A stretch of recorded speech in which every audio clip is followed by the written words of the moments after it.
Llega ese momento en tu vida en el cual te toca dar feedback.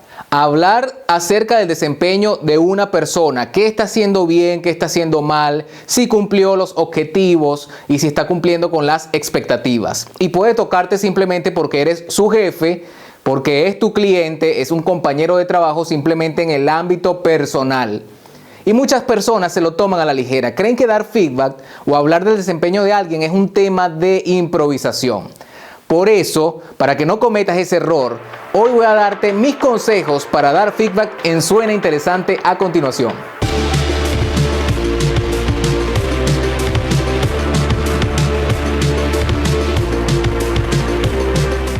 Bienvenidos a Suena Interesante, soy Emi Escalona Pinto y hoy vamos a hablar de lo que es el feedback o retroalimentación. Y es que por allí he visto a mucha gente que cree que dar feedback es una cuestión de improvisar, lo hacen a la ligera, a diestra y siniestra, llama a alguien y le dice ven para darte feedback y a veces dicen es que yo soy muy directo, doy muy buen feedback. Pero no, lo que tú hables con una persona acerca de su desempeño le puede cambiar la vida o su carrera profesional. Puedes hacerle tener un mal día, un mal año o inclusive perder el norte totalmente. Por eso hoy quiero compartir contigo mis 6 consejos para dar feedback efectivamente. Número 1. El feedback es siempre para hacer el bien. Si tu intención no es edificar, construir, actuar positivamente, no des el feedback. Yo he conocido a lo largo de muchos años personas que dan un feedback con la intención de humillar, de molestar o simplemente generar incomodidad. Eso no es una buena retroalimentación. Siempre enfócate en lo positivo. Si tus motivaciones son las correctas para ayudar a otras personas, el feedback va a funcionar.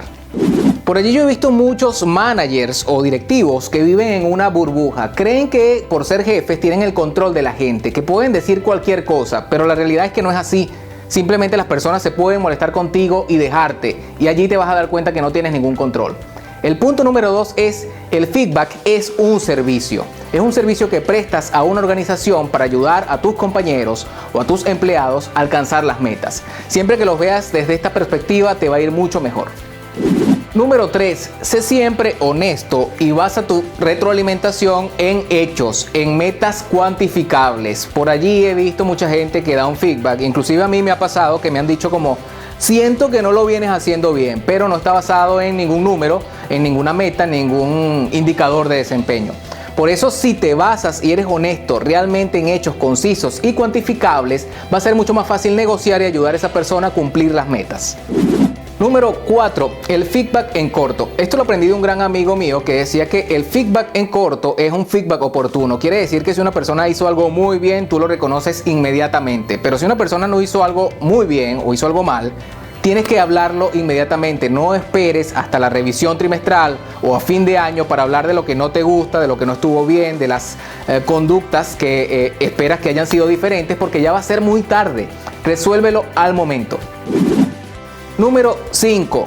Prepárate, no improvises. Así estés hablando con tu familia, compañeros de trabajo cercanos, el feedback siempre es mejor si viene preparado. Yo te recomendaría, haz una lista, cosas positivas, cosas negativas.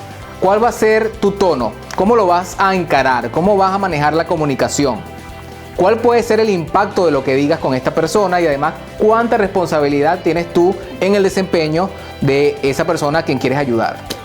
Un consejo de oro que te puedo dar es reflexiona siempre acerca de la posible reacción de esa otra persona. Y yo tengo una historia acerca de esto porque en una de las empresas que trabajé anteriormente, recuerdo que fui a mi revisión de fin de año muy contento porque lo había hecho muy bien. Yo sabía que había tenido buenos comentarios, había cumplido con los targets de diseño, de proyectos, así que fui a esperar un premio o al menos una felicitación. Cuando me siento, esa line manager me dice que yo lo había hecho muy mal, que había sido calificado por debajo de la media porque mi desempeño había sido mediocre y yo tenía un gap técnico. Cosa que no acepté, pero le pregunté, bueno, muéstrame las pruebas. Y esta persona no pudo mostrarme ni siquiera un feedback negativo, ni siquiera un número en rojo, todo había estado bien, por lo cual no lo acepté. Mi reacción fue de rechazo a ese feedback. Y a fin de cuentas, esa persona tuvo que retractarse, la organización tuvo que pedir disculpas y la relación no fue la misma a raíz de eso. Por eso siempre prepárate y reflexiona acerca del feedback que das. Por último, número 6, genera el ambiente propicio para dar un feedback continuamente. ¿Qué quiere decir esto? Que se vuelva la cultura de la organización, de tu departamento, dar retroalimentación continua, que se vea algo natural y siempre basado en el respeto y con ganas de ayudar al equipo, de ayudar a los demás. Aprender a dar feedback y acostumbrarse a ese proceso de una manera natural toma tiempo. Yo no aprendí a dar retroalimentación de un día para otro, he cometido errores y aciertos, pero considero que es parte fundamental de tu trabajo, de tu desarrollo profesional y personal. Espero que te hayan servido estos consejos para mejorar en tu entorno de trabajo y también con tu familia. Muchas gracias por seguir mi contenido. Soy Emi Escalona Pinto. Esto fue Suena Interesante. No olviden suscribirse, dejar un comentario. Muchas gracias. Hasta pronto.